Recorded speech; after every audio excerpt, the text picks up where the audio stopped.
News కి స్వాగతం. VI Lenin 100వ వర్ధంతి సందర్భంగా లెనిన్ జీవితం నుండి విప్లవ స్ఫూర్తి పొందుదాం.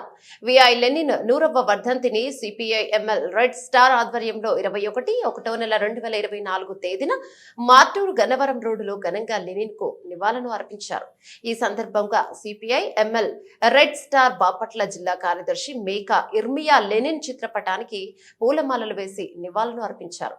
కార్యక్రమానికి ముఖ్య అతిథిగా పాల్గొన్న సిపిఐ ఎంఎల్ రెడ్ స్టార్ కేంద్ర కమిటీ సభ్యులు కామ్రేడ్ మహమ్మద్ పాషా లెనిన్ కు ఘనంగా నివాళులు అర్పించి తర్వాత మాట్లాడుతూ రాజకీయ పంథాతో పాటు రాజకీయ జీవితానికి కూడా శ్రామిక వర్గ విప్లవాల్లో చాలా ప్రాధాన్యత ఉందని గుర్తించి ఆచరించిన వాడు కామ్రేడ్ విఐ లెనిన్ అన్నారు. కానీ భారత పాలకులు మన రాజ్యాంగం ప్రకారం రాజ్యానికి ఏ మతం అధికారం మతం కాదు, ఏ ఒక్క మతానికి ప్రత్యేకంగా అనుకూలంగా ఉండకూడదు. కానీ జనవరి 22వ తేదీన అయోధ్యలో జరుగుతున్న రామ మందిరం మరియు బాలరాముని ప్రతిష్టాపనలో కార్యక్రమం మొత్తం భారత ప్రధాని నరేంద్ర మోదీ నాయకత్వంలో జరగటం, మెజార్టీ మతం పేరుతో కాషాయ పాపిస్ట్ ఎజెండాను అమలు చేయటాన్ని వక్తీకరించాలని పిలుపునిచ్చారు.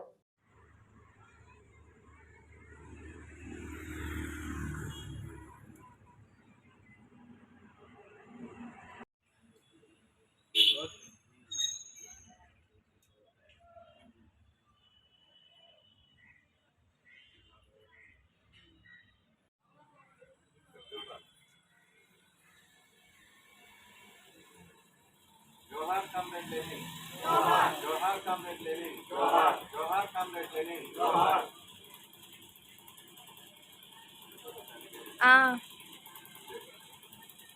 రామ్ మందిర్ రామ్ లల్లా పేరుతోటి ఇవాళ అక్కడ బాలరాముడి యొక్క విగ్రహాన్ని ప్రతిష్టాపన రేపు 22వ తేదీన కొనసాగించబోతుంది. భారతదేశంలో అత్యంతమైనటువంటి ఖరీదైనటువంటి మతానికి సంబంధించినటువంటి ప్రాజెక్టులో ఇది ప్రధానమైంది. దాదాపు 1800 కోట్ల ఖర్చుతోటి అక్కడ రామ్లల్లా ఏర్పాటు చేస్తా ఉన్నారు.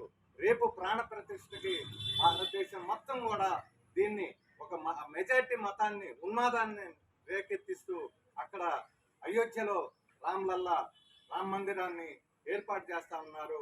అక్కడ జరగబోయేటటువంటి ప్రతిష్టకి దాదాపు దేశం నలుమూలల నుంచి 1.5 క్వింటాల పత్తిని సేకరిస్తా ఉన్నారు. అట్లాగే 21,000 లీటర్ల నూనె, అట్లాగే వివిధ ప్రాంతాల్లో నుంచి ఆవు నెయ్యిని సేకరించి అక్కడ రామ్లల్లా దగ్గర దీపార్తన రామజ్యోతిని వెలిగించడం కోసం ఒక ఉన్మాదాన్ని పాలకులు క్రియేట్ చేస్తా ఉన్నారు. మనం దీన్ని రామ్లల్లాని మతంగా రామ మందిరం రామ భక్తులు హిందూ భక్తులు ఏర్పాటు చేసుకుంటే మనకు వ్యతిరేకం కాదు. మనం సిపిఎంఎల్ రెస్టార్ గా దీన్ని ఎందుకు వ్యతిరేకిస్తున్నామంటే భారత రాజ్యాంగం ప్రకారం రాజ్యాంగంలో ఉన్నటువంటి ఫెసిలిటీ సెక్యులరిజంగా మన రాజ్యాన్ని ఏర్పాటు చేసుకుంది. భారత రాజ్యాంగం ఎప్పుడు కూడా ఏ ఒక్క మతానికి సంబంధించి సపోర్ట్ చెయ్యదు. కానీ ఇవాళ నరేంద్ర మోడీ అధికారంలోకి వచ్చినాక మెజార్టీ హిందూ